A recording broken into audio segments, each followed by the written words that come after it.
antiguos de nuestros pueblos.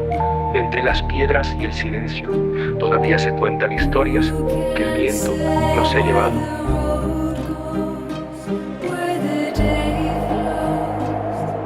Hace mucho, mucho tiempo, en un pequeño rincón perdido entre montañas, existía un lugar donde lo ordinario se mezclaba con lo mágico.